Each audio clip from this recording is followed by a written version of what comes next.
Hello दोस्तों, मैं हूं मनोज खोकर और आज अपन पढ़ रहे हैं रिप्रोडक्टिव हेल्थ। और रिप्रोडक्टिव हेल्थ में बात करेंगे कॉन्ट्रासेप्टिव फोर्थ की।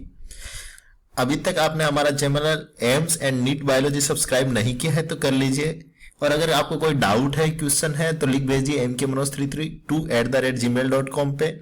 और आप कमेंट बॉक्स में भी क्वेश्चन डाउट कुछ भी पूछ सकते हैं। तो दोस्तों शुरुआत करते हैं। दोस्तों, मुश्किलों से भाग जाना आसान होता है।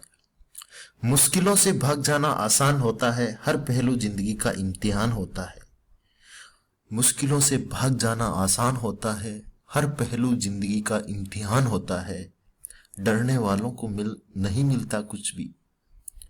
डरने वालों को नहीं मिलता कुछ भी जिंदगी में। लड़ने वालों के कदमों में जहान होता है। लड़ने वालों के कदमों में जहान होता है। चलिए दोस्तों, बात करते हैं आज एक मेल जो रिप्रोडक्टिव कॉन्ट्रासेप्टिव है, गोसिपॉल, उसकी बात करते हैं। Gossypol is a natural phenol derivative from the cotton plants. Gossypium जो कॉटन प्लांट की फैमिली होती है, उस कॉटन प्लांट के जो सीड्स होते हैं उनमें से एक ऑयल निकाला गया और उस ऑयल के अंदर से एक स्पेसिफिक टाइप का फिनोल डेरिवेटिव कंपाउंड एक्सट्रैक्ट किया गया। उसी कंपाउंड को गोसिपोल बोला जाता है। Gossypol is a phenolic aldehyde and that permeates cells and act as inhibitor for the several dehydrogenase enzyme. It is a yellow pigments.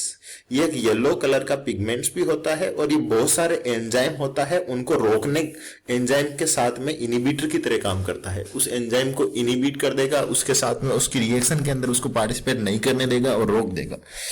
Among other thing, it has been tested as a male oral contraceptive in China. China के कुछ साइंटिस्टों ने इसे mail contraceptive की तरह ढूंढा और इसके साथ में इसका putative contraceptive properties. Gossypol has also long been known as anti malarial properties. ये मलेरिया में भी यूज किया जाता है लंबे समय से, और अब इसके अंदर मेल ओरल कॉन्ट्रासेप्टिव नेचर भी ढूंढा गया।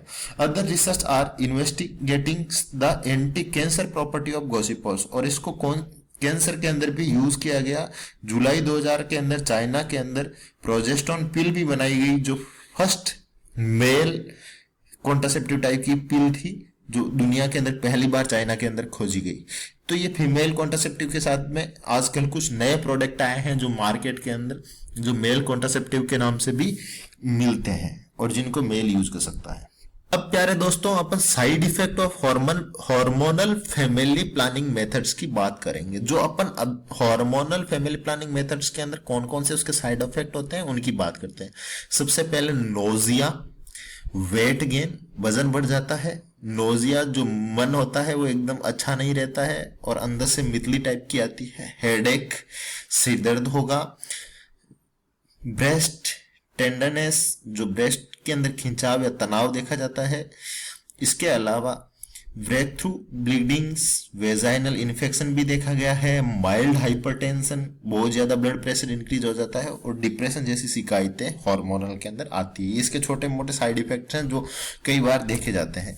और absolute contra indication of hormonal family planning methods, इन लोगों को ये कभी भी हार्मोन यूज नहीं करना चाहिए जिनके अंदर इनमें कॉन्ट्रा इंडिकेशन करता है। जिन लोगों को ये डिजीज है, जैसे कोई फीमेल ब्रेस्ट फीडिंग करा रही है, अपने बच्चे को दूध पिलाती है, तो उनको कभी भी हार्मोनल का यूज नहीं करना चाहिए। फैमिली हिस्ट्री ऑफ सीवीए और सीएडी, जिनके अंदर कार्डियोवेस्कुलर डिजीज या कार्डियोवेस्कुलर एथेरोस्क्लेरोसिस जिनके फैमिली के अंदर है, हार्ट से संबंधित कोई डिजीज है, तो उनको भी ये यूज नहीं करना चाहिए। हिस्ट्री ऑफ थ्रोम्बोलिक डिजीज, जिनके जो ब्लड क्लॉटिंग से रिलेटेड डिजीज है, जिनमें क्लॉट प्रॉपरली नहीं बन पाता है या ज्यादा जल्दी बन जाता है, तो भी उनको कभी इसका उपयोग नहीं करना चाहिए। हिस्ट्री ऑफ लीवर डिजीज, जिनको यकृत से संबंधित बीमारियां हैं, जिनको लीवर से संबंधित डिजीज है, उनको भी कभी यूज नहीं करना चाहिए। और अनडायग्नोस्ड वेजाइनल ब्लीडिंग, कई बार अनडायग्नोस्ड टाइप की वेजाइनल ब्लीडिंग होती है अचानक से, तो उन लोगों को भी इस टाइप की हार्मोनल थेरेपी होती है कॉन्ट्रासेप्टिव की, उनको कभी भी उपयोग में नहीं लेना चाहिए।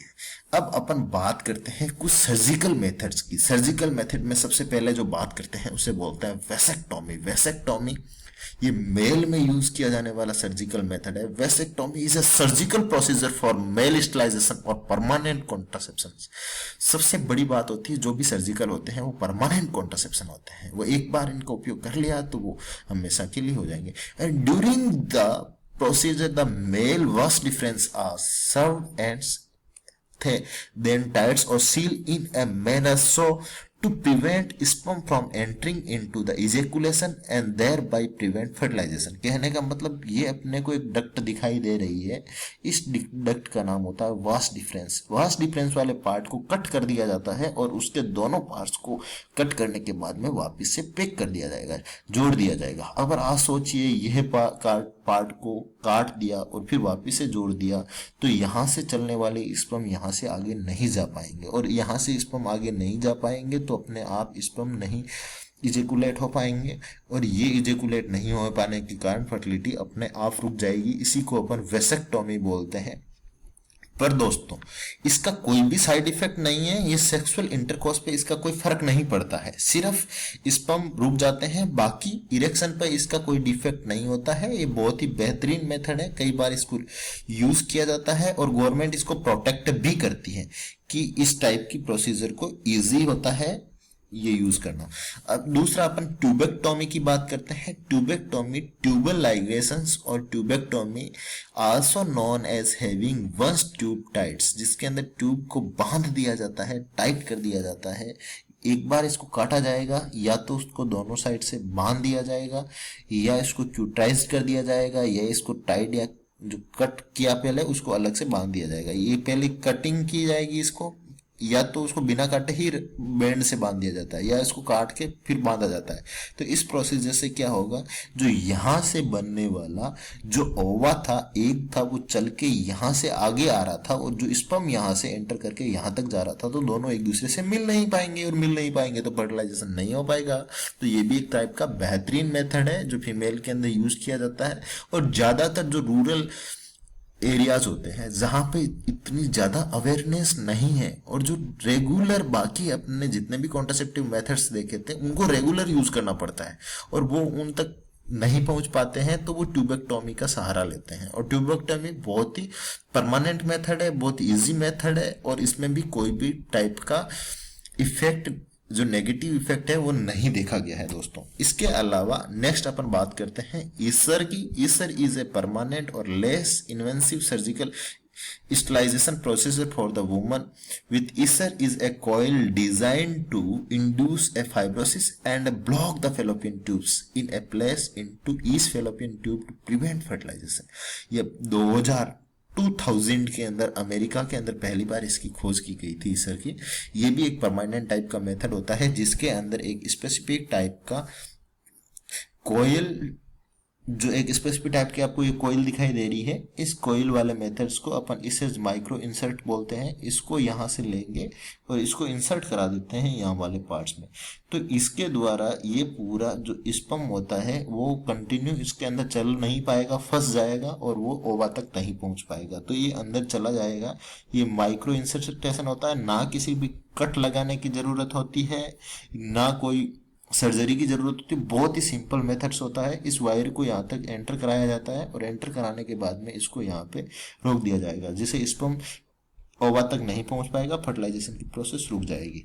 तो ये भी एक बेहतरीन टाइप का मेथड है जो यूज किया जाता है। तो दोस्तों ये सारे मेथड जनरली यूज किए जाते हैं परमानेंट ट्रीटमेंट। तो प्यारे दोस्तों ये तो चैप्टर होता है, ये इस चैप्टर का ये पोर्शन तो होता है कंप्लीट। नेक्स्ट क्लास के अंदर अपन डिजीज के साथ में जो सेक्सुअल ट्रांसमिटेड डिजीज और अदर जो रिप्रोडक्टिव से सिस्टम से रिलेटेड जितनी भी डिजीज है उनकी सबकी स्टडी करेंगे। आप हमारे वीडियो लेक्चर कंटिन्यू देखते रहें, पेशेंस बना के देखते रहें, आपको बहुत सारे क्वेश्चन बहुत ही इजी से समझ में आएंगे। और सबसे बड़ी बात है कि हम जो वीडियो लेक्चर पूरा कंप्लीटली कवर करते हैं, इसमें से एक भी क्वेश्चन आपके जो नीट और एम्स के एग्जाम में इनसे बाहर नहीं जाएगा। अगर आपको किसी को नोट्स वगैरह की भी रिक्वायरमेंट हो तो हम उसको भी पूरी कर देंगे। आपको हमें कमेंट बॉक्स में बताते जाइए, फीडबैक भी बताते जाइए। दोस्तों इसी के साथ में धन्यवाद, और आपका कोई क्वेश्चन है तो वो पूछते जाइए हमसे। और मेल पे भी क्वेश्चन लिख सकते हैं, मेरी मेल आईडी के ऊपर भी, और नीचे कमेंट बॉक्स में भी आप क्वेश्चन भेज सकते हैं। आपको विदाउट हेजिटेशन कभी भी आप क्वेश्चन पूछ सकते हैं इजीली, आपके हर क्वेश्चन का रिप्लाई मिलेगा। धन्यवाद दोस्तों, अगले लेक्चर के साथ में फिर मिलते हैं।